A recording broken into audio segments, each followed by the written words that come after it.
Later on, we have Tom Jones in. I'm really happy about that. Very excited about Tom Jones. This song makes me so happy. Does it? Oh, yeah. I'm a man.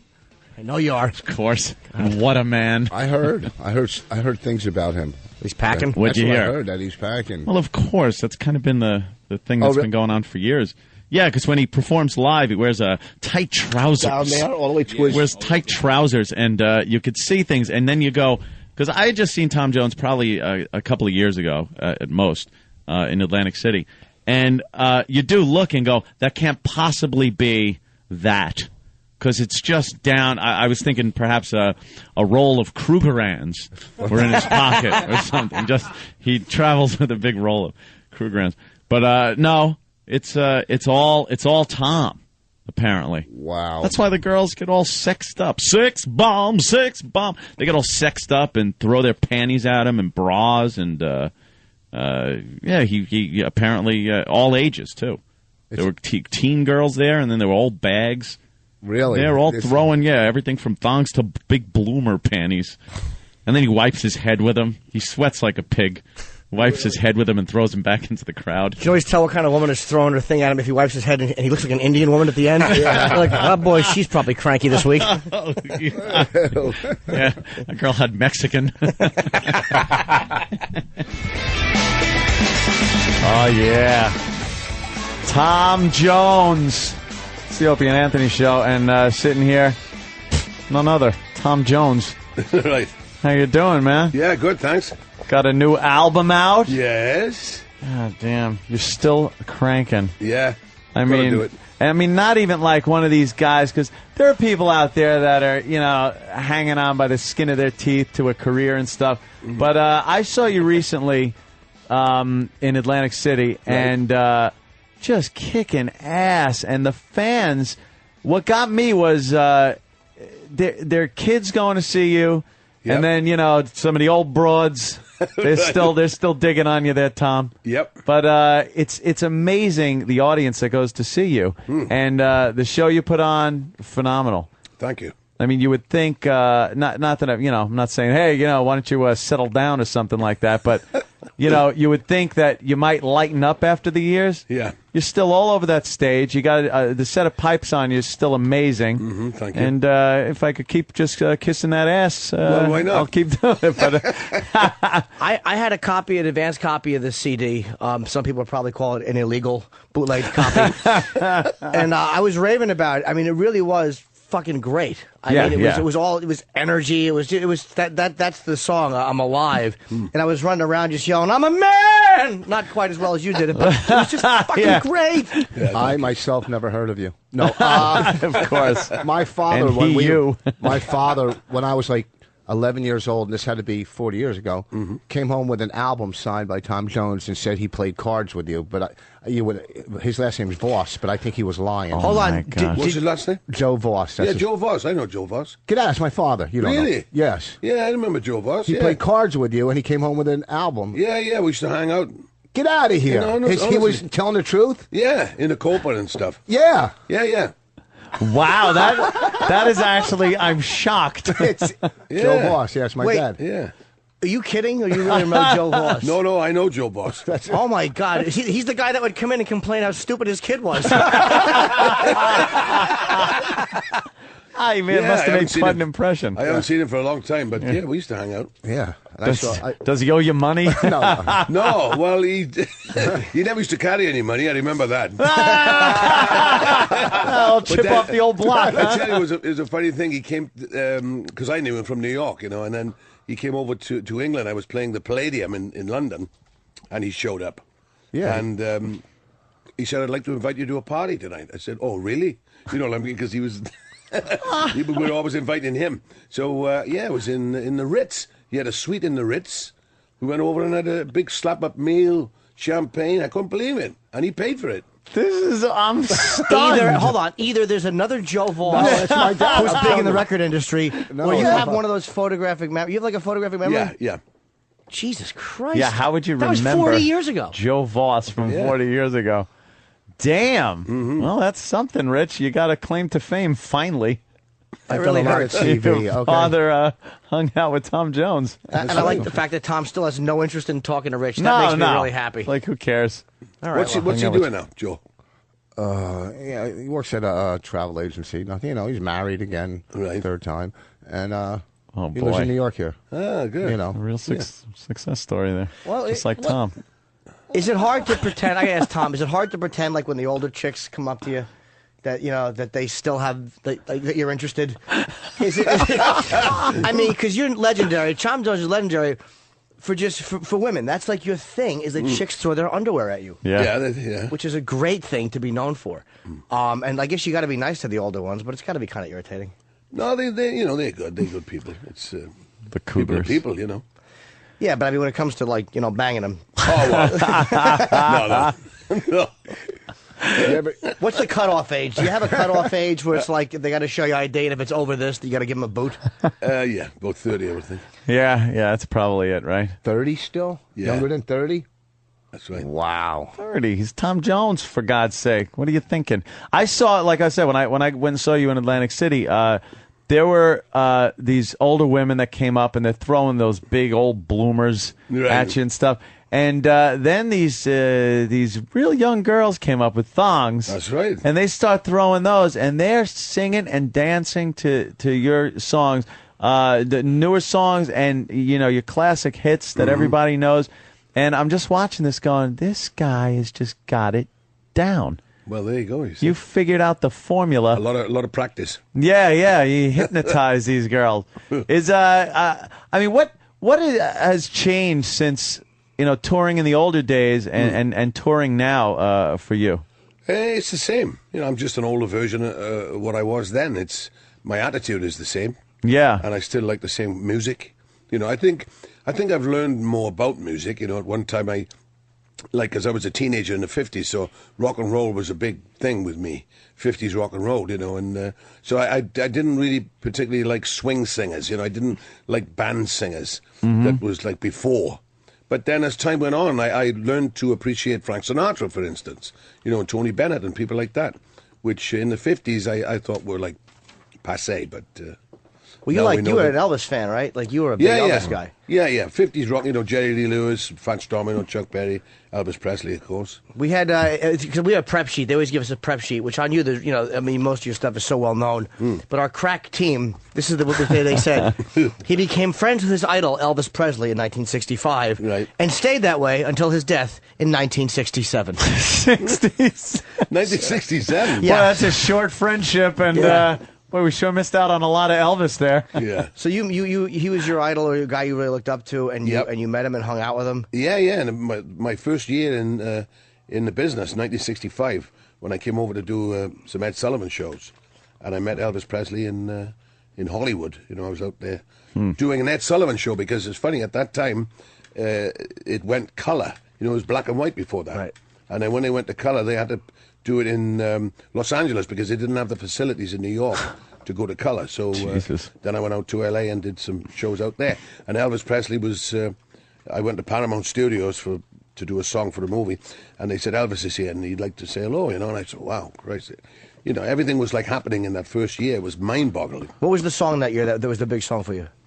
Well, my first hit was It's Not Unusual, and then I had What's New Pussycat, and then I had a ballad called With These Hands. So that was in 65. So when I met Elvis, he was walking towards me singing With These Hands. And I thought, Jesus Christ, here comes Elvis. It was like a dream, it wasn't real, but it was. And he said, how the hell do you sing like that? I said, well, you're partly to blame, listening to you. So did you ever, with a guy like that, you're hanging out with your idol, and you're a guy who's known to, let's be honest, a lot of chicks. Did you ever get to we call it pulling a train?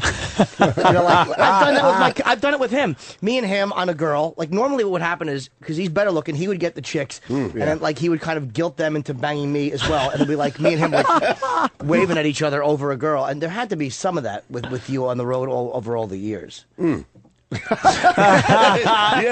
It was very non-committal. Like now, you could do grandmother, daughter, and granddaughter. You could do like Nobody wants the grandmother. You bang the mother and the daughter. You ever bang a mother and a daughter together at one point in your career? I can't tell you that. That's a yes. See, for me, ask me that question. Absolutely not. I've never done that. I've never done that. And I can't tell you that is a yes. That's an absolutely yes, and that's probably like in many different countries. He's probably banged them in England and here. What's the most chicks at a time? We're not only going to ask you about girls, but like Tom, I was so psyched that you're coming in because again, you're a guy. You are everything. Like you're the pinnacle of a rock star when it comes to that because they're throwing underwear at you. Yeah. I don't care about that. That I care is about big. the gigs. Like the coolest gig was like back then was like the Copa and stuff, right? Yeah, that was That was the place in New York. But, Yeah. Did you ever When I first came over, I did a Dick Clark Caravan of Stars in the summer of '65. And that sort of turned me off a bit because we've toured everywhere in a bus, all over America. And I didn't realize America was so big until I did that. So I went back to England with my tail between my legs a bit, because I thought this is not the way, it didn't seem like show business to me. But then I was playing a place in London called the Talk of the Town, which is a nightclub. And then my agent saw me and said, you need to be in the Copa and nightclubs like that. So...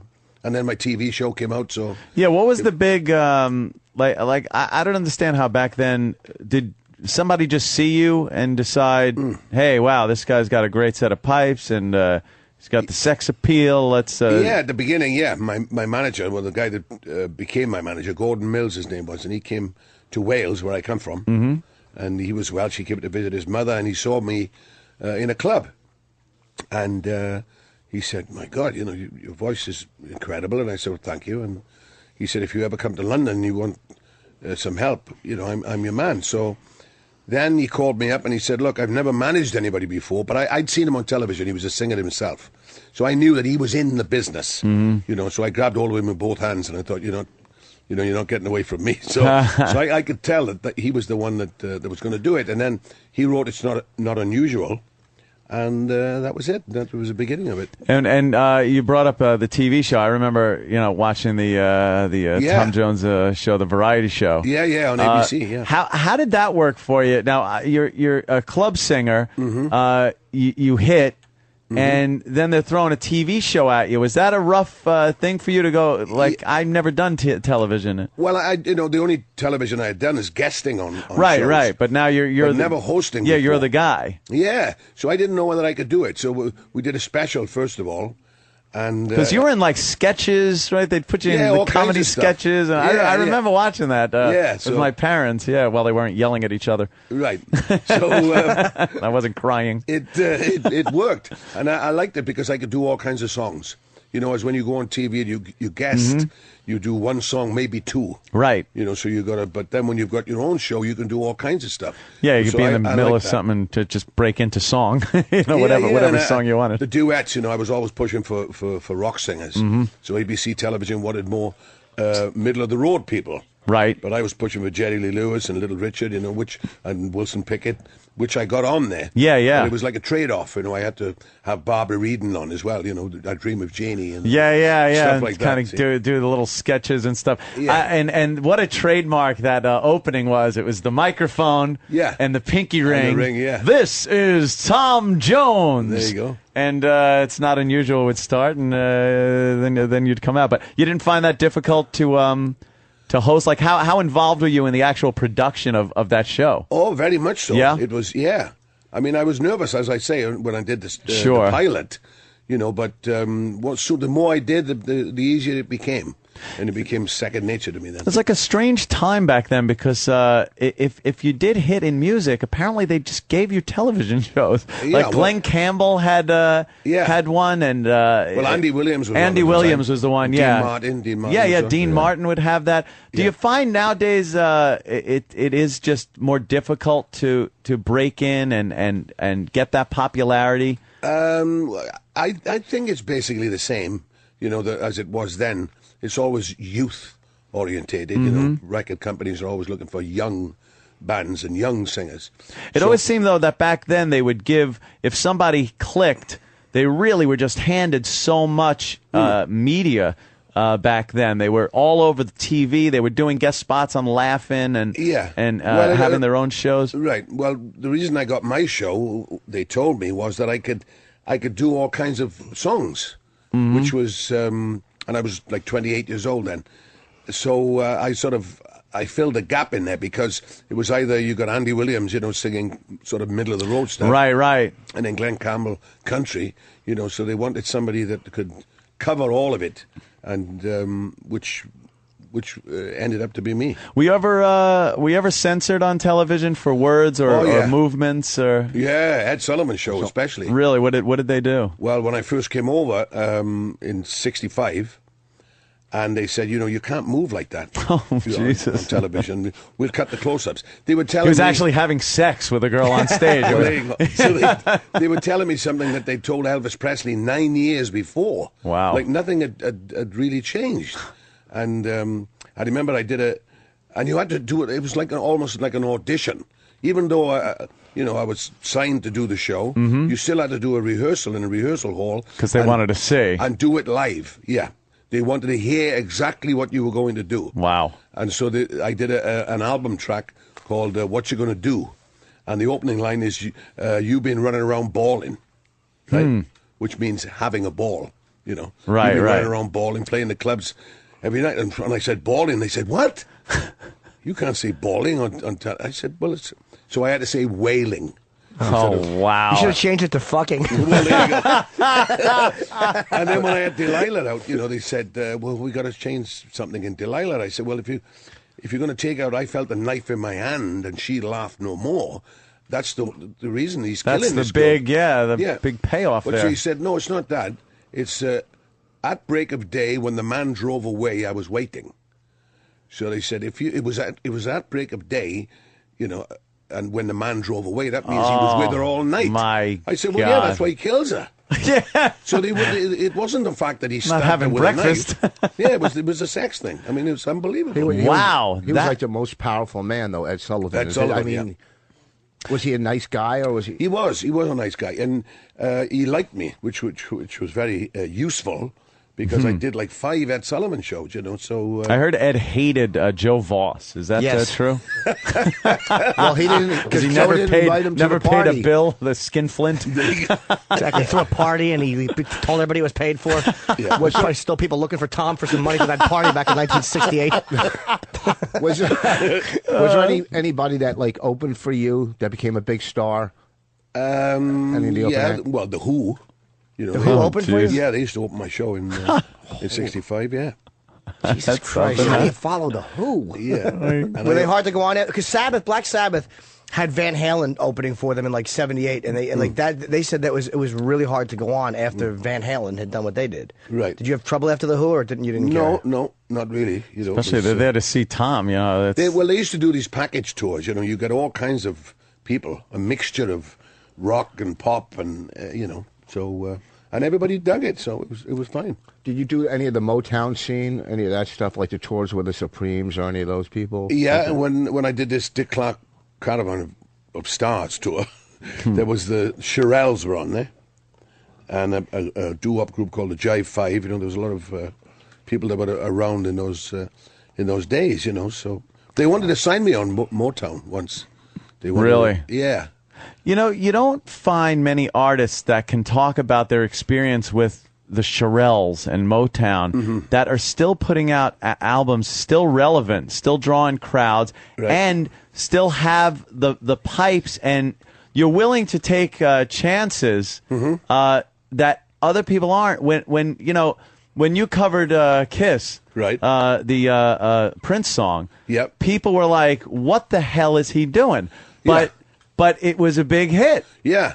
Well, when I did it with The Art of Noise, I think they thought, Vegas meets techno pop, And but then when they heard it, they realized that it was it was a serious record. Yeah, because it wasn't kitschy. A lot of people thought it was going to be this kitschy kind of goof album. But man, you sang your balls off on it. It sounds fantastic, and it put you into another category. You then transcended where you had been, and were able to keep your career going, which you've done for years. Was that a calculated thing to keep your career going this long? Did you think when you started that you'd still be in the business and still be as I didn't know whether I would still be alive. Really? Yeah. But with doing Kiss, I liked the song and I was doing it in my show live, not thinking about recording it. I just thought it would be a good song for the stage. And then the Art of Noise saw me do it on TV, and that's what I recorded with them. So I said, okay, let's give it a shot. At the time, also, was really the peak of MTV videos and everything. Yeah. So the video really took off, and That's people right. were just watching. I remember my mother would watch and go, "Oh my God, it's Tom Jones!" Right. It's like, yeah, So we had the breakthrough video award. Right. So I'd never had an award from MTV before, but that was huge. What do you do? Do you do anything for your voice, or you're just one of those guys that are just lucky? Because some people, their voice goes after a while, and you still, man, you nail those notes. I'm lucky. It's a God-given talent. You know? It's a natural voice. So, but I went for lessons when I was a teenager, and the woman that was giving me voice lessons, she said, "You're singing pretty correctly. If you're going to do pop music, you can't do it any better than you are. As far as breathing is concerned and using your diaphragm, in the right place. So I think that's what's kept me going. I've never really abused it. Singing correctly, right? Yeah, I think so. It's so odd to listen to somebody that has such a powerful voice and not think, how are you not ripping your voice apart on a nightly basis? But that's just the natural way that you sing. It's quite fantastic. Yeah, I don't have to warm up or anything. I don't do any vocal exercise. I'm sure there are singers that want to just belt you in the head. Yeah, exactly. After hearing that, it's like, I don't do anything. Yeah. No honey and tea or any of that. No, he just walks in and he belts out the show, bangs 80 chicks, and then leaves. I did not love that. I could not believe how great this CD was, because I didn't have any of the names of the songs. It was just all tracked. Yep. But it's like, you've been around for a long time, and it's a really, like you said, relevant, powerful CD. It's fucking great, man. Thank you. I mean, I don't know what else to say about it. I It just is love too. it. Like, it's one of those. You could screw to this music. It's that powerful. There's a good mixture chicks of love stuff it. on there. Not the opening girls- song, you can't. No, because every time he goes, "I'm alive," you're like looking around like, oh, well. You can't. But there's slower songs, and then there's fast. It's like I wish I could do it more justice and describe it better, because I listened to the whole thing a few times through, working out. It was great. Do you still enjoy doing the classic your hits for the people, because they, man, do they eat that up? Yeah. Well, that's the people keep them alive.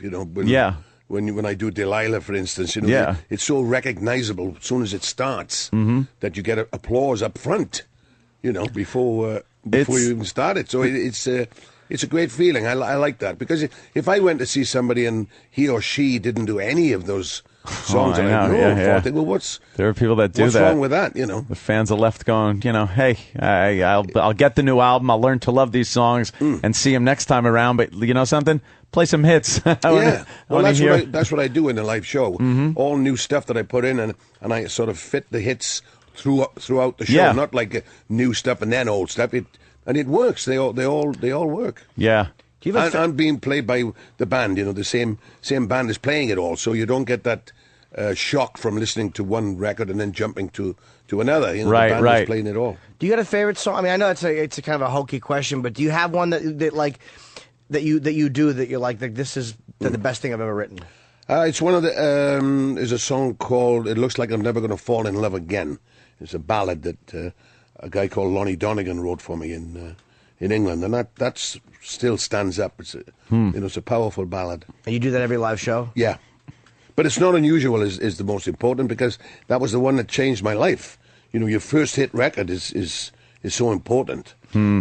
And it still stands. Man, yeah. It's a great arrangement to it. A lot of your songs, you hear the classic Tom Jones songs on the radio, and you kind of stick with it, You don't, I'll listen to that. How do you not listen to, like, She's a Lady or Sex Bomb and just go, that's a bad motherfucker? How do you not?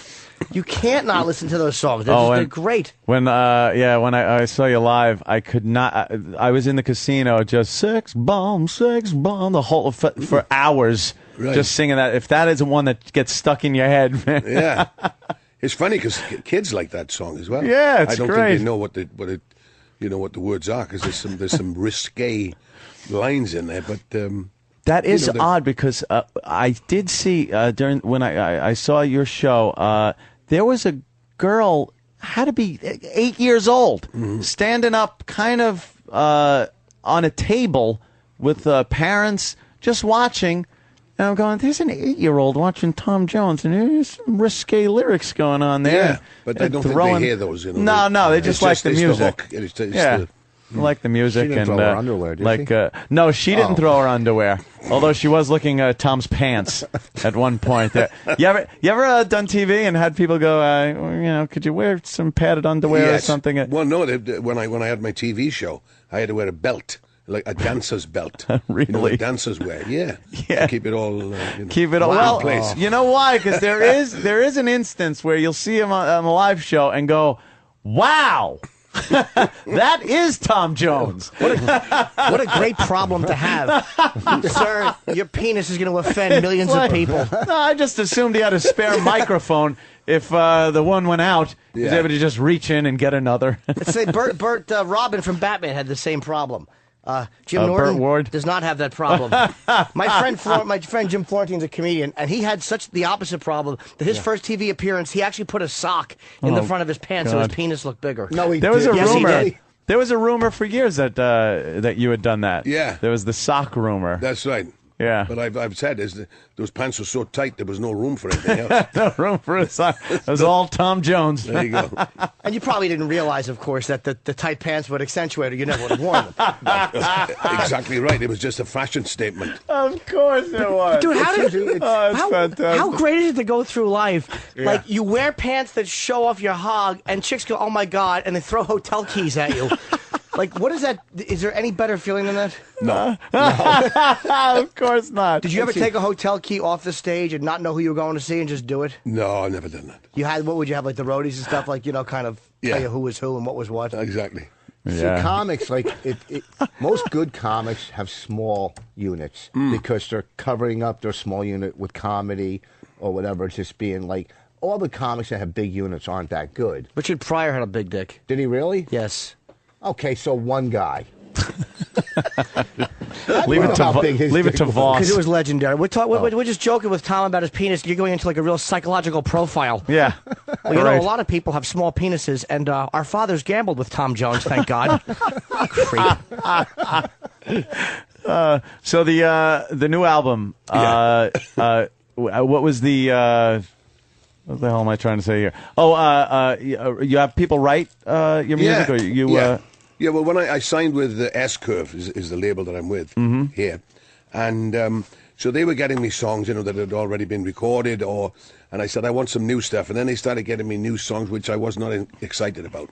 So I thought, well, I better get in with the songwriters and work with them, you know, and tell them what I want. Oh, okay. Rather than wait until songs show up, you know. Mm-hmm. So that's what I did. Each writer that came in, I worked with them, you know, and told them. That's I guess after a time you figure out which songs are best suited for you. Yeah. Because it must be hard to have somebody else write a song for you and then look at it and go.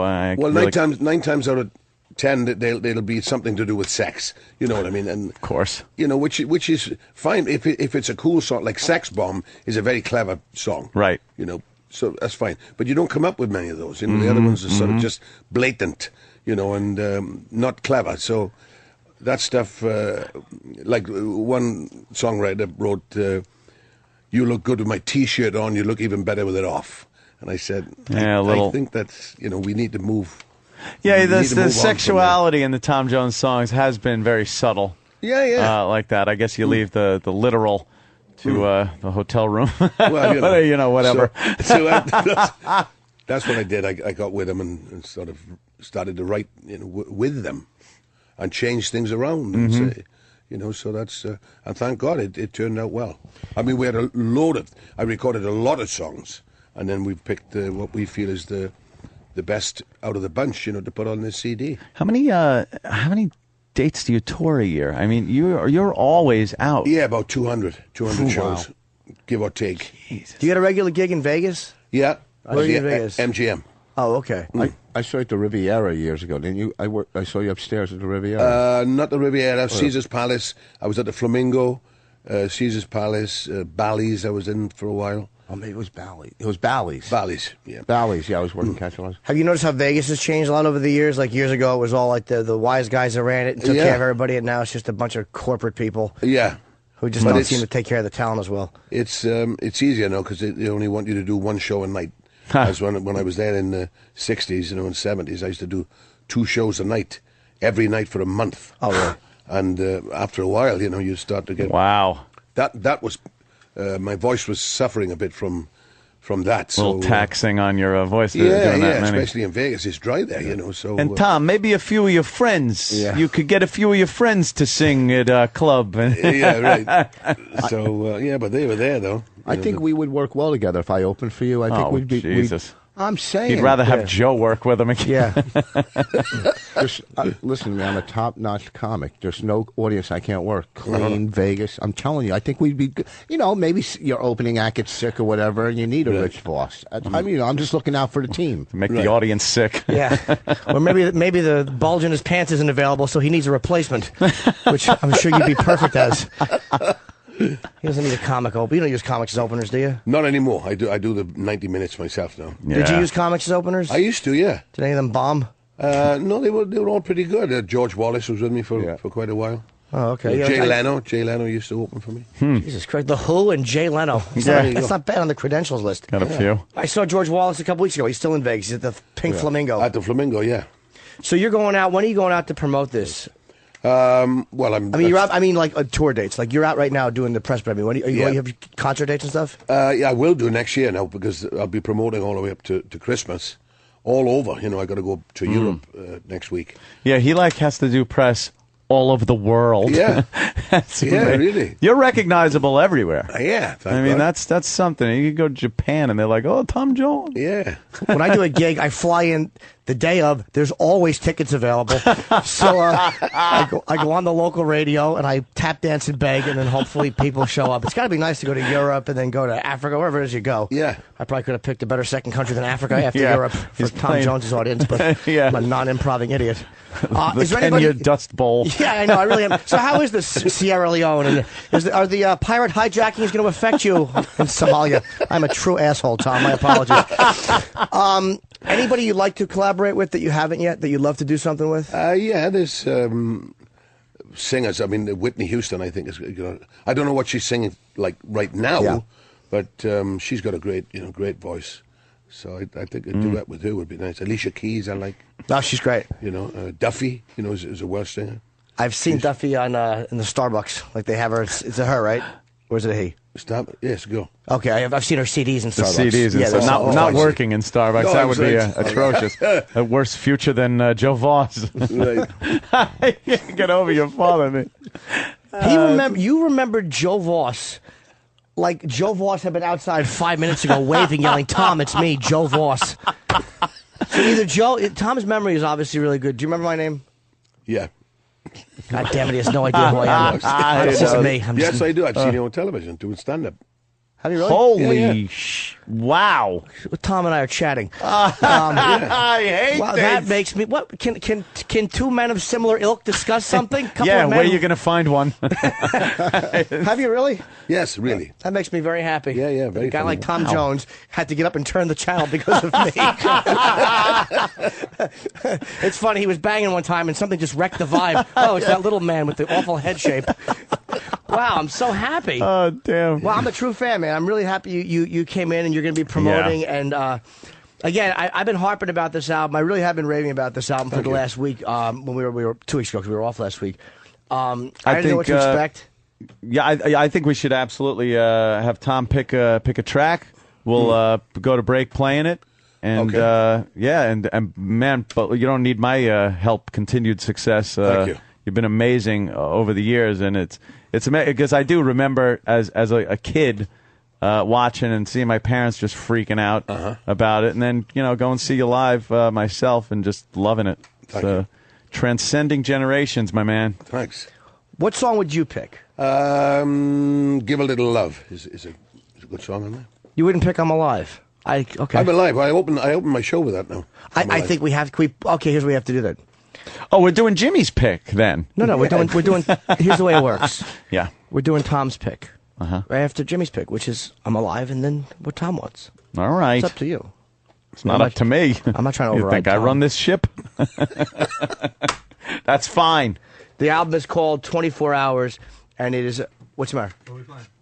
Oh, I'm alive, and then what Tom wants. I'm alive, and then we'll play what Tom wants. What was the one you wanted, Tom? Give a little love. Okay, so I'm alive and give a little love. We'll play both.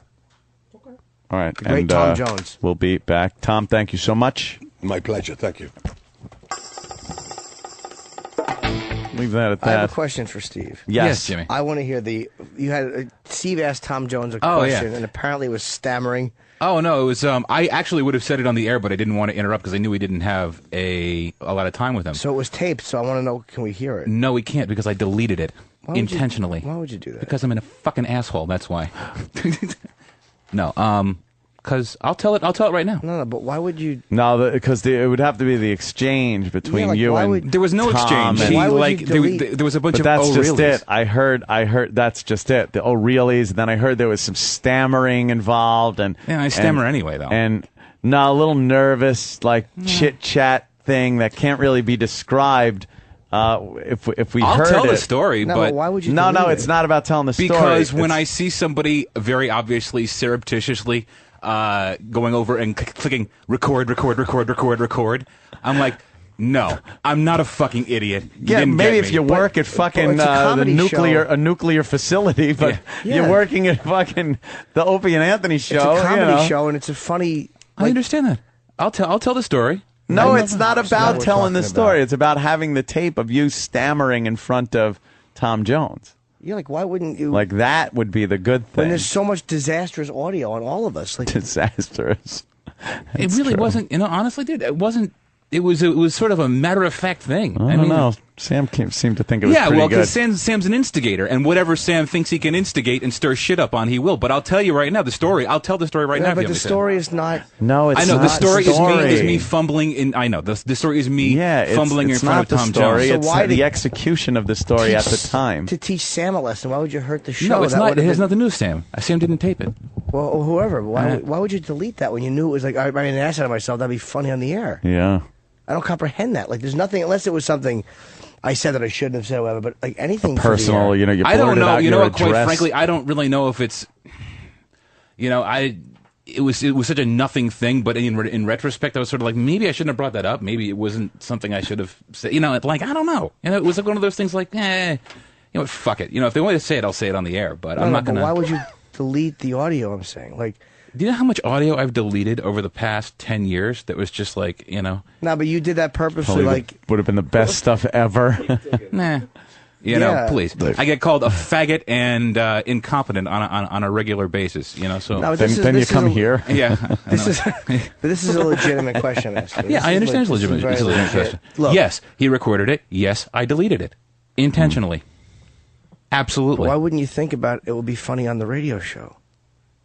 A 5-second piece of audio of me getting hit in the face with granny panties at a fucking Tom Jones show? No, you. If it was nothing, I why comprehend would you- exactly what you're saying, okay? Like you were if- thinking, like I don't want to look bad on the air. No, dude, I look bad on the air every day. Every day. I get made out. Yeah. But who? But I'm serious. I don't know why you would delete that. I can't. 'cause Well, if you you got- think it was a crime against nature, then I apologize. no, I'm not saying that. I'm not saying that. I'm asking a legit question. It is, and I'm giving you a legitimate answer. You're I thought not, it was though. stupid.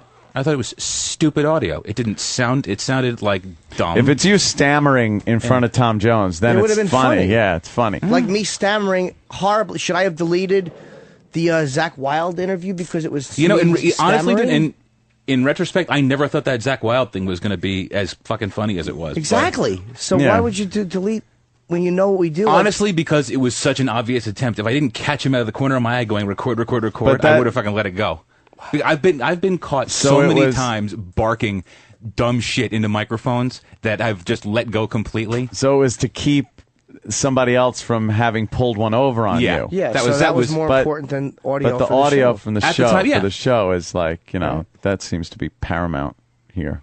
Yeah, I understand. I understand, and I understand, Jem. You know, and if it was a horrible, horrible offense that I've committed, then I apologize. Like, even if it did suck, let's say we played it and it sucked, then we would jump on the person that said this is great audio. Then that we'd have played it and gone like, oh, dude, this is nothing. What were you just trying to get on Steve? You know, you're fucking being an asshole.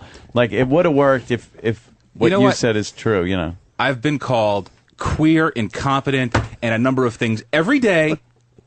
Can I get a break once? You know, I'm not even not giving you a break. I'm asking you. Yeah, and I'm fessing up. I completely deleted it on my own. Is it completely deleted? It's gone because I know how to get rid of things completely. And the Tom Jones liners are in there; those are safe. Well, that isn't really, but me talking to Tom Jones is not. I don't get it, man. I just thought that would have been fun. I know the pain of being tormented, and I'm going to have to try to turn my character around, too. Yep. This is one they didn't get. It's not about, dude, it's not about them getting it. It's about the show. I understand, Jim. It's not about Danny or Iraq or whoever it was. It's not about one guy one-upping the other guy. Derek. Or whoever it was. It's not... And after 10 years, I don't get that? I get it. Why? Considering every chance that is possibly given, I get, fucking humiliated and, fucking browbeaten as do a lot of people. I caught one. Fuck him. No, you don't get this chance. All right, well, it's not fuck them, it's fuck us. No, it's not fuck you. Yes, it is. No, it's not, Jim. Dude, it was a 5-second piece of audio. It is, though. It's like, in the sense that I've brought in every humiliating, awful piece of audio. I've never asked for a piece of audio to be like. I've never asked to be exempt from fucking things, with the exception of this one time. How many fucking times have well, humiliated you just said pieces you've deleted tons of audio over the years. Yeah, but I mean of myself, making a jackass of myself. That's what I'm talking about. No. You're not hearing me. Like me in the studio going, that was dumb, that was dumb. But if I'm in the studio with Derek and I'll and I'm stammering into a microphone, he keeps it and he fucking either gives it to you or he doesn't give it to you. It happens all the time. Steve. Iraq. It was very obvious we were recording. We were not trying to hide it from you. It was also not done in a malicious way. It was a very honest moment that you were having with him where you were explaining a story, whether he was interested or not. Steve was really just a little set off by talking to Tom Jones and sharing this experience. Yeah, that's all it was. It wasn't to, hey, Steve's an asshole, let's smash him by using this audio. Maybe hidden under that, but if it's gotten to a point, it was a where very honest moment. Steve makes it sound like whatever story, like whatever the audio was, be it good or bad, we were somehow going to call him queer and incompetent because of the story. It's like it's not about it because you keep bringing it up, and it seems to me like you're the only one that brings it up half the time. And it was just a goofy piece of audio. It would have got played, and if it got nothing, it got nothing. But sometimes stuff just works. This show of all shows, I mean, anybody should know the weird shit that we decide to pick up and run. Well, I'm fucking that this show runs with. It's I'm sure it'll happen again. I'm sure there will be another piece of audio. It's not about the audio. It's not like, oh, you missed the audio. It's about like something's going on where the first instinct when something ridiculous happens is they're not going to get me. It's to erase it, yeah. And like, let's get rid of that instead of, which the theme of this show is supposed to be. Everybody, every man for himself. Everybody smash each other in the nuts. Not even about that. It's about, we have a fucking audience to entertain. I mean, I know you know this, but I'm saying that. I'm aware and of half that. of that shit, that's the entertaining stuff, is our disastrous. Yeah. I mean, that's funniest stuff is when we're fucking up. And it's like it's gotten to a point behind the scenes where that's something that, like, your first instinct isn't like, oh, I'm an ass, that'll be funny. Like, I get why that would be funny. Like, when I hear the me and Zach Wilde, or I'm a blithering idiot. What about the dress or the dress? Something about the dress? I mean, I immediately know that's an awful piece of interview audio. Who's Zach Wilde? Deuce Chill. What's that? Who's Zach Wilde? It's, he's Ozzy's guitar player. Oh. It's, I immediately know, like, that's what that's good for. It's awful. And, like, instinctively, like, your first instinct is, fuck them, they're not going to get me. Yeah, I guess we can't go around with that mindset. I mean, I'm not even saying it's totally his fault. Whatever it is, it's got to. It's. Well, yeah, it does have to stop. Why is my mindset? Fuck them. They're not going to get me this time. It has to be worked out whatever it has to be like that. You're because right. Absolutely. It's like little. Not that that's ruining the show any more than me babbling about it, but. No, it's. How about it's just do you understand what I'm saying, though? thing. Absolutely. maybe once a month a Steve Appreciation Day? So No, I don't think that needs to be done. Thank you very much. I'm Rich. looking out. I'm trying to be a team I player. appreciate it, Rich. Sam is saying yes. A I Steve, like that idea. I listen. No, hey, how come? Why has my attitude changed to fuck them? They're not going to get me. I don't know. Maybe that's not a question for me. I don't really know. I don't really know. But trying to lead a fucking derelict pack of misfits is not the easiest. Well, not what the do you easiest. think That's needs to Pappy be done? Boyington. What? I don't know. How do you? This is not the easiest position to be in. I'll tell you right now. I'm not saying it is, but I mean, for us as on air, it's at times easy, at times not easy. I understand that. Anything that and I am affects- not one to fucking. I am not one to every day sit in my little cubby and fucking figure out how I'm going to ruin the goddamn show. I didn't say you were. I know, but I don't want that to be the implication. It's not. It's Okay. really not. It's simply about this. This one, like sometimes little things happen that are kind of shed light onto the way things are, and this is. It's Yeah, not yeah, about that's the one of Tom those Jones things, question. right. This is one of those little things like where instinctively you ran over, get rid of that, and it's like, dude, that's what we like. That's anything that would be bad was great on the air. Yeah, the issue has nothing now to do with the recording or what was recorded or wasn't recorded. It's now the reason why you would delete something like that instead of just letting them grab it and bring it in here and we'll all goof around and say how. Maybe I'm just you far too sounded. sensitive. When Maybe we- I'm just way too sensitive. Dude, all of our strongest value, all of our strongest asset is what we are on the air. Like, I mean, in any, like that you know what I mean? As much as we tease E-Rock and stuff like that, like I've always said, he's irreplaceable because he's a fucking mess. And E-Rock, if you're hearing this, I love you. He's a mess, but he's always bringing something. But he's a mess. E-Rock, you know that. But it's like, that's great to listen to. And you know what? And Steve was saying how it was just a nothing piece of audio. Well, it would have worked great. I mean, let's say it was a nothing piece of audio, and Eric was like, "Oh, because he ran in here with the big story." Yeah, Imagine yeah. if there was just nothing there, Nothing and it fell there. on his face, and we just got to smash Eric for 20 Then minutes. Steve wouldn't have gotten a He's off the bruise. hook. It would have been fucking E-Rock that would have just gotten hammered saying, Well, all right. you brought this in as something good? My Yeah. sensitivity level has been fucking raised so goddamn much over the past couple of years that I'm always constantly looking over my shoulder, and that's not entirely internal paranoia. I'm all not right? saying you're paranoid. No. But like, Yeah, and you're right. It's got to be fixed, and it's got to be addressed. I wish I knew. I wish I had the fucking magic bullet to fix it, but Uh-oh. Bullets. yeah. The Or bullets. well, Voss, like here's a perfect example. Like Voss is, I knew he'd be afraid to act with Chaz Palminteri, and it was like as disastrous as that was for a performer. I'm saying this nicely, but like he basically, Louis Beans. yeah, you humiliated yourself. I'm kidding, Rich. I'm kidding. Wait a minute. but that's, Hey, hold on a second. I had to fucking serenade my girlfriend in front of fucking on national I know, radio. dude, no one is saying. So No one's a bigger believer in Steve audio on the air than I am. Believe me. I know. I'm a fan. I think I pulled through that audition. I mean, that read pretty well. Oh. Terrible. Really? But it's not. That's what I'm saying. It's not about the audio. No one's saying that you haven't sacrificed or humiliated. I mean, of course. I'm only saying when the instinct is to jump in and get rid of it. Yeah, that shouldn't be There's there. something going on that's not good. I think you're right. I think you're absolutely right. I completely agree with The you. instinct should absolutely be like, all right, they got me on this Like one. you should have said, "Save that." Here Make sure it you comes got on that. the air. Yeah, it's going to get on the air. I didn't realize. There you go. But dude, that's great. I'm not cringing at that one. I know. You should be. It's horrible. I'm not. Dude, there's 8,000 of those fucking clips. But yeah, you're right. Maybe I'm entirely too sensitive at this point after being fucking bludgeoned. Well, and you're not- that's how yeah. you executive produce. Well, what is your response to it? Like, I ruin things. there was one. And I'm really, and I don't give a shit. You're right. That's funny. Play that one.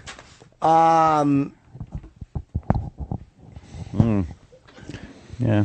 Well, I think we ought to, think a little bit more about those situations before hitting the Well, all right. nuclear button that Yeah. deletes something that might be gold. Because you want to be liked, and I like you. You You know what, dude? I've so gotten past that. I understand your point. Your point is I want to be liked by everybody, and Yeah. the position I'm in, I cannot be. right. Why? No, it cannot. I just want to, because you bring this up a lot, and I find this to be You fascinating. cannot be in a position of authority where you have to administer some kind Steve of... thinks that no one's allowed to like him or something. Like he's got some weird, like he puts up this huge barrier where you can't be friends because he's above you or something Steve like that. feels like this. And Steve feels like he's up against three people. He feels like he's up against you, Travis, and Sam, and E-Rock to a certain degree, and that you guys probably don't respect him or like him. I think you feel like you're not respected. Yeah, completely valid, and in a situation where you, on a constant basis, have to subject yourself to ridicule, and that barrier that works. Hold on a second, let me finish. I'm not done though. talking. There's that line between on air and off air gets blurred. No, it doesn't. I don't. No, it doesn't get blurred. It Steve. does. No, it never It does. does. When have I ever in the office called you gay, queer? How many incompetent? times have you everything Everything that you seriously? bring up on the air, because this is another thing that you bring up a lot, where you say that the shit goes down.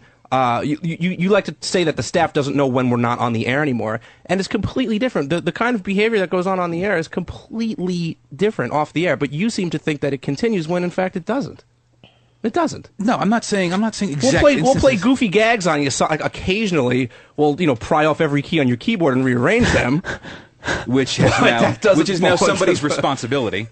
If but it's just goofy stuff. I know. Well, if she would, yeah. Well, but the difference. I've made somebody here's accountable for that. My way.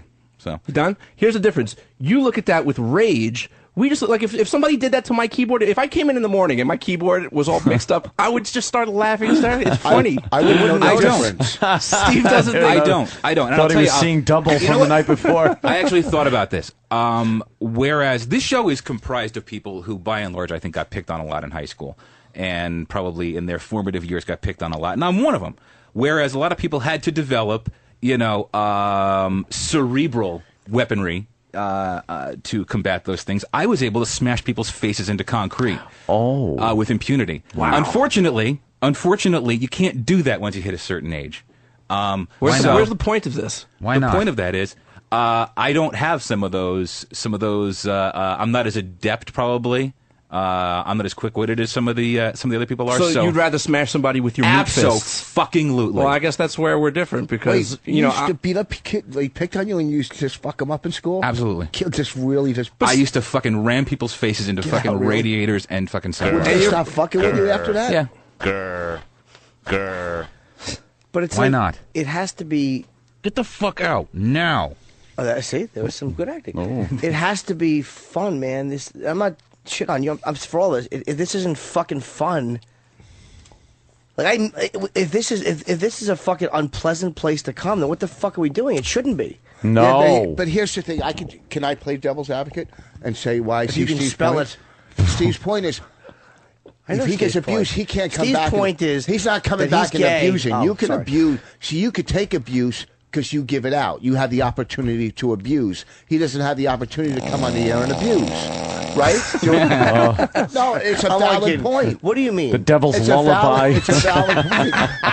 He's not. He just said it. He's Shut not up verbally. and let me laugh at my friend's comment. He's verbally not coming back on the air and getting even with anybody. So all his rage is physical, which he can't do now. You can verbally. I got it. All right. So He's then explaining. then He's agree and explaining what see Steve explained completely. Yeah. what Steve is saying is that he's frustrated that he can't punch our faces. That's what he's saying. Well, Absolutely. he's saying that like if Steve when he's been fucked with, I mean that was how he dealt with stuff, and if he feels like I don't think he's saying it that literally, but I mean No, I'm sure at not times- that literally, but yeah. I mean, at times. But point is, it's got to be fun. We can't. None of us. We can't have this aggressive atmosphere. It's got to be fucking fun, man. Yeah. Jesus, Rich. I'm a big fan of Steve's. So am I. But that's not the point. I'm a big fan of all these guys. I mean, they all contribute for real. I mean, it's like, but we have to fucking have fun here. Yeah, we really do. And we have to keep in mind that whatever happens, it could be fodder for the air. You know? If I think if you had said something like, the tape is there and it's like, oh, guys, I said something that was kind of stupid, we would be like, was it just talking to Tom Jones? Yeah. Oh, come on, that's going on the air. We'll goof on it. Or if it was, my address got out, we'd never do that, No, I or understand something that. about a relationship, or this or that, or the whatever. That shit would never get out. But something as silly as just stammering because you're in, like it was said, an honest moment in front of Tom Jones where you're getting a little like fucked up about it. That's kind of funny. I've gotten plenty of moments like that where. Oh, what is that? Oh, great! This is this just reminded me of is from an old NEW bit where Anthony was trying to do a read for wiper blades. Yes. I think it had to be in Spanish. Yeah. But it's a perfect example of shit that it could have been deleted.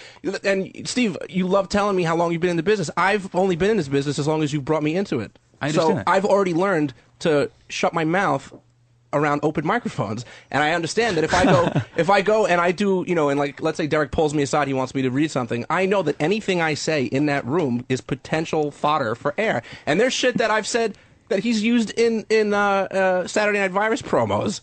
I knew it was there. I was like, I know he's going to use that. He knows because how I to said keep it. his mouth And I've shut done in it front of tons of a times. recording And thing. I've done it tons of times. He doesn't know how to You know- keep his mouth shut in front of a live on-air mic. That's But I'm just saying it's fair game. I think once it's been digitized, it's fair You game. know what, dude? In this one specific instance, I turned the mic off because I cut the liners with Tom Jones. I turned the mics off, potted everything down. Then I was in the corner talking to him, and they were potted back up, and recorders pressed again. So it wasn't like I carelessly left anything on. So, if my attitude needs an adjustment, well, I just think it's more that the mindset has to be that material for the show is like Is paramount. tantamount, That's yes. the fucking. You sound to me like a guy who has given up. Like when you're talking, I'm listening to you like you feel like you've given up. no, not even giving up. I have. You sound defeated. It's a grueling fucking experience to do this sometimes. Why? It shouldn't, shouldn't be. It really shouldn't be. I'm The not. stressors are different. The stressors are different, absolutely, than they are for you, than they are for Jim, than they are for any That other is guy. true. I mean, but we got to take a certain hit too. I mean, we got Hey, look, dude, I haven't taken a day to walk around in your light loafers, but Thank you. Yeah. it's a queer joke. Nah, but you can't. You got to say like they always say that if you want to understand a man, you should saturate. Delete that. No, I'm kidding. You should what? Sashay a mile in his shoes. Saturday. I only wish the Pavarotti was here to photograph that moment. I mean, Dummy. can you imagine if this monumental idiot to my left, which is Voss, Voss right now thinks I'm talking about Steve. Yeah.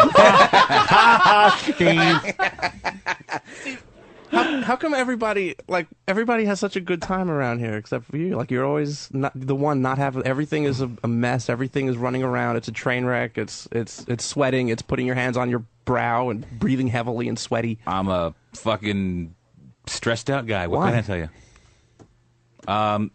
Why? I don't know. I don't know. I mean, if you ask me what do I not like about this job, I'd say waking up in the morning. Yeah, waking that up is sucks. the And that's- worst And that's part. where it ends. Once I'm like awake and on my way in, then it Fine. gets better. What's the Folks, matter, you're Jimmy? listening to Intervention with I don't understand why. Intervention. By Why the we way. all I said- get along just fine, except for Steve. He just can't do it. Intervention. What happened? No, I'm doing this thing at Yale. A class. What? Yeah, I'm teaching a class at Yale. No, you're not. A one-time thing about comedy, and I'm like, is it this Wednesday? I think I have it in my book wrong. Yale. I hope not. Well, You're not here on Wednesday too? No, it's a nighttime thing. I think. ooh, he's gonna yell at you. I hope it's not this week. All right. Well, I think we got to keep that in mind. Do you get paid? Yeah. No. Next time, maybe. Just Think. walk out of the room smiling and prepare for another. Well, you don't have to be so enraged that it's happening. Like, I know when I walk in, there are going to be times where I'm going to be fucking firmly planted under the bus. Sure, But- it's happened to everybody. Yeah. I'm not saying I'm exempt from fucking a fucking trouncing. I've been fucking. But I look at it like it's kind of fun. It's it's good for the show. It's it's what it is. We bash the shit out of friends. Bash the shit out of each other. It's what they do. We don't talk nicely to each other. We're a bunch of douchebags to each other. It makes no, that's valid. makes for fun radio, and I think I'm hypersensitive to a lot of shit, and that's one of my faults. Absolutely, I think I'm completely hypersensitive to a lot of shit. I also think that there's a lot of stuff that I have to deal with too. See, and I just avoided a gay joke because I'm being... What? Being nice guy Jimmy? You don't have to be a nice guy, Jimmy. I can, the gay jokes I've gotten used to at this point. But it fucking... You said I've avoided a lot of shit. I was going to say, unless it was on your tip of your penis, but I didn't. Oddly enough. Oddly enough. It is not an easy position to be caught in between talent and the powers that be that are signing your paychecks every week. Sometimes there are odd positions to get put into, and it becomes very stressful. Well, I don't think you'd ever find a situation where the powers that be would be mad that you didn't delete something on there. I'm not talking That's about something different. I'm talking about in the overall picture. You want to know why I'm so stressed out? Yes. It's not easy. All right, I'm not saying it has to be. I'll work my ass off, but it's stressful. It's stressful being in a situation where you have to deal with a volatile on-air environment, and then people who are trying to enforce rules on that volatile on-air environment, and then being the intermediary in between the two parties. Do you have kids? Trying to. Good for you. That's all that matters. When it Working all on it. end and done. Shut up. You fucking kids. Yeah, let him talk. Oh, Thank Uncle Paul. 57 years. You know what? If you want to relieve some of that stress, December 25th and 26th, I'll be at Uncle Vinny's in Point Pleasant, and maybe you come down and. Really going to work somewhere on else. Christmas Day? No, 26th and 27th. I said, dummy. You said 25th. Yes, I did. Play the tape. I said Okay. August. I mean December 26th and 26th. Do the bit. Why did I say? What did I say? You said 25 and 26. Well, first I said 26 and 27. And even if I was working Christmas Day, I'm a Jew. I don't give a fuck about your dumb holiday of lights. That's true. Holiday of Lights. That's not. us. That's us. you, That's you you. dummy. Oh, fuck. Whatever. Holiday of Lights. It's a festival. It's a festival of Oh, yeah. lights. You're right. Whatever. Boy, you are a lousy Jew. Well, you're all technical, you fuckers, man. That's the Technical? problem. You Maybe were, that's off the by, you problem. were off by a messiah. A holiday. You're terrible. All right, Derek has the clip, and All right, here it is. anybody still cares about this. You know what? If you want to relieve some of that stress, December 25th and 26th, I'll be I stand corrected. There you go. You have to do that a lot, don't you? Delete that. Ladies and gentlemen of the jury, Boss has to stand up. of the jury. I'm in a lot of physical pain today. Really? God damn it. Fuck, man. Just when the pain goes away in your stomach for months. I don't know what you're talking about. It I just sounds have terrible. It's fucking horrible. It feels like my insides are just falling out. Were you probably pink are. socked? Was that what? Somebody gave Rich a pink sock. Pink socked boss. What's a pink sock? When a guy, come on. when a guy pulls his large penis out of your ass, how the skin of your asshole grips his dick and he gets pulled out a little like a pink sock. And then his cock finally peels off and your skin hangs out stupidly for a minute until you tuck it back in forcefully with an emery board. Boss, it kind of is like this. No, that's not Yeah, it is. It's a rectal prolapse. That's where the inside of your asshole falls out. Well, how does Oh, that it looks like a happen? Jolly Rancher. That looks Yeah. tasty. Can that happen from farting It's or so something? cherry-like. Can that happen from trying to shit? Farting? No. Farting. You're farting out a fucking acetylene Look at torch that fucking gas tank. Cannonball. What would you be? What do you eat? Anvils? Maybe from like trying to pinch out a loaf. Could that happen? Danny can No. pull these pictures up in seconds. Exactly. I love it. A prolapsed asshole. Oh, another one? Yeah, connection here is so slow. That's good. Scroll. No, this is actually something I'm working on. I don't want to spoil it. I don't On want a to spoil it. resume? No, I took care of that last week. Good one. Yeah. I want to hear. I want to hear my faux pas on that commercial. Oh, it's kind of long. You want to play it into break? Well, I don't want to play the whole thing. Then You want to just start it? hear and me just- getting all right. angry. Whenever you get uncomfortable, just. Oh, it'll be instantly. Believe me. All right, here we go. Delete it. Check it out. You gotta be done super fast. What do I got to say? Which ones? All of This them? one, that one, and that one. Yeah. Bosch Micro Edge XL wiper blades. Oh.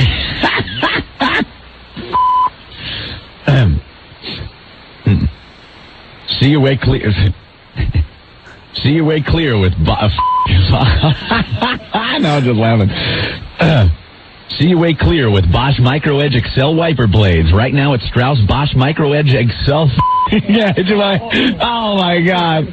That's Bosch Micro Edge wiper blades. Bosch Micro Edge wiper blades. See your way clear with Bosch Micro Edge Excel wiper blades. Right now at Strauss Micro Edge Bosch blades. You gotta be me.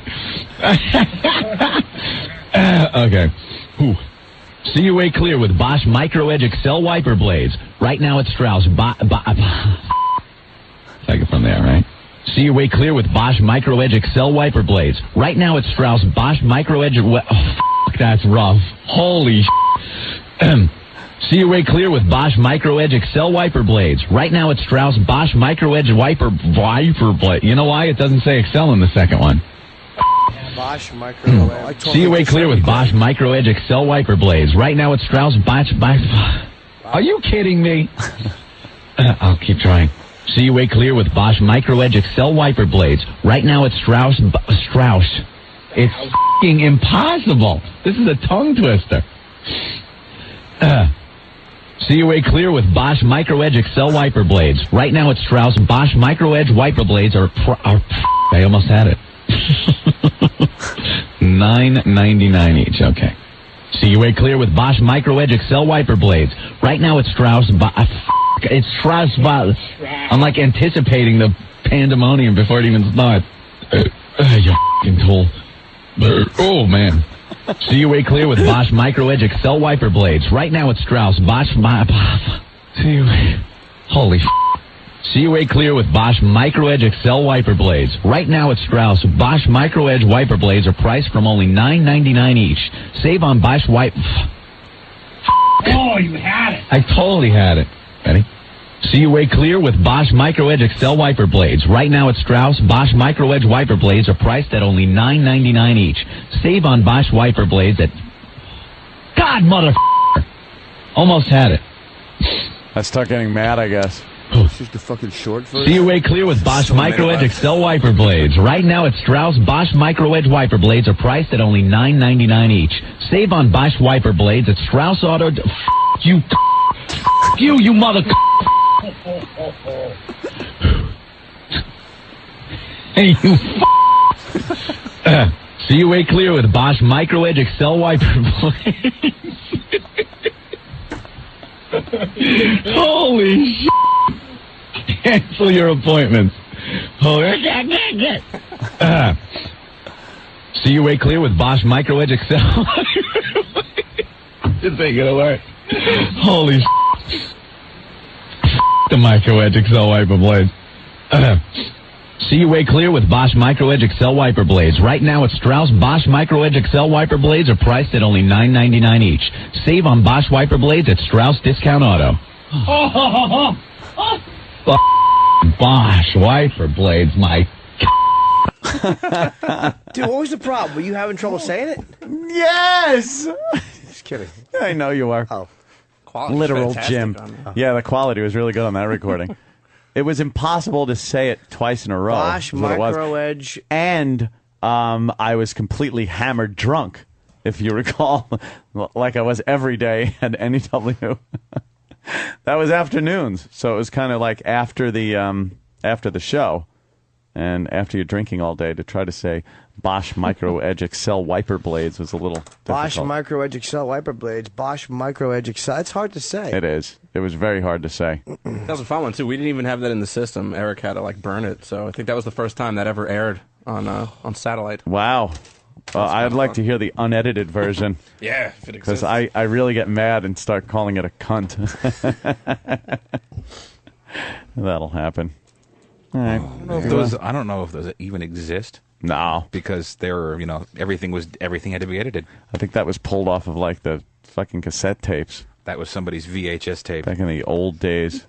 Oh yeah, someone's VHS. Someone used to tape the show on VHS tape. Yeah, that would be me. Just the audio. Oh, was it you? Yeah. Oh, some tool used to, some queer. Yeah, who's the jizz bag? Oh. Some incompetent queer. Who's the hypersensitive? Oh.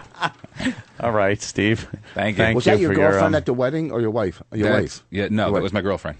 You're not married? Not anymore. That's why it's his girlfriend. That's why it's my girlfriend. Yeah, Apparently, What they don't kind of tell you that when you question is get that? married, you're supposed to stop dating. So, Yeah. Oh, wait. sorry. You That was awful. You're divorced? Yes, Rich. Since when? Jesus. Yeah, I got divorced. Papers were signed 2 months ago. Well, the girl at the wedding was very attractive. Yeah. You did very well on that one. Thank you very much, Rich. She actually helped stupid Bob Kelly get into shape. Do I want to call her to work out Apparently, a plan for me? Bob's coming in Call tomorrow. her to curse her out. She fucking ruined a good joke. Yeah, thanks a lot. You cost us a lot of audio. Wait, what is she? She's a trainer? She's a professional bodybuilder. No, she has and AIDS and a vial, and she gives it to people, and they drink it and lose weight. Well, she could That be a was funny. nutritionist, stupid, or a What's that? trainer. She She's could be a both. nutritionist or a trainer. Yes, I know, but to me, the AIDS joke was funny, so I said it. Oh, but don't call me stupid. I mean, I wasn't sorry. stupid. That was Come a, on. Sorry, Einstein. That's a typical normal question. Don't call you stupid. You said was the Pavarotti Yeah. there. At the What are you wedding. going to call her and say Don't to help you call out? me late for stupid. Yeah, you can call me Ray, or you can call me dummy, but please don't call me stupid. You can call my syndrome Downs. Look at it. Oh, by the way, I took a piss next to Tom Jones yesterday. I've never wanted to just look at a cock so badly. Oh, you should have. Why I didn't couldn't. It was too obvious. Dude, when are you going to get another chance to look at Tom Jones' Probably fucking Thursday. monstrous hog? Probably Thursday. Yeah, Thursday? Yeah. You got a date? No, actually, in January, I'm going to see him when I'm in Atlantic City at the Borgata. But you might not get the opportunity to see his hog. You I were was right making that next up. to him. Why didn't you just Because I peek? would have literally, because he knew me from TV. You could have peeked. Said, I got to see your hog. Could have made a joke about it. You know how to, Famous, you know how that to hog. fucking just look over and go, Probably got hey. a big diamond ring on it. Yeah, he Just be probably like, does. hey, I heard you have a big hog. Oh, shit, you do. And then just nudge him on the shoulder like you do. I do. I should have thought of that. With his Welsh accent and his big dick. Could have seen it. How'd the pee stream sound? Did it sound like you had a big pee hole? Sometimes you get like a resonance. If it's a big dick, you'll hear like a piss sound instead of a. What caliber was his piss hole? Yeah. Did it sound like a tinkle, like a tinkle, tinkle, tinkle? No. Sound like fucking a fire hose. Yeah. Like he didn't want somebody attending a certain college in 1958. He dissolved a full urinal cake. Drilled a hole right through it. I hate when people put mothballs in urinals. Oh, And it smells like mothballs. why? I don't like them. No. You just put ice in them in bars to keep the That's the best way to piss do out it. of the traps. But it's fun, too, because you get to melt the ice. You Yep. make little ice tunnels with your piss. You get a cup and fill it up and then chew on it. You girls have no have no idea how much fun it is to piss in bars and stuff. If there's a cigarette butt in there, you try to actually get rid of all the tobacco and the paper. And then the biggie is if you could then unroll the paper that's wrapped around the filter with your piss stream. You knock the tobacco out, that's just phase one. Phase two is peeling the paper off of the cotton filter just with your piss stream. And then you're like, I win. Just the filter remains. Just the filter's there, and then you like piss the shit out of the paper and try to dissolve that and get hold And of then it. phase four is actually to put it all back together with your piss. Yeah, actually piss the cigarette back together again. Vinny Brand has that at his club. He has a wonderful. piss game. Oh, that stupid have to thing, the piss- urinal. See if you can piss as much as Uncle Bo. And you're supposed to pay a quarter and it measures your tinkle. Yeah, what? Idiocy. Leave it to him to try to make a quarter for pissing. It probably all goes into a fucking a hose in his office and he drinks it. He goes to the beer taps. Fucking dopey. The beer taps. Exactly. Can I have a Peels?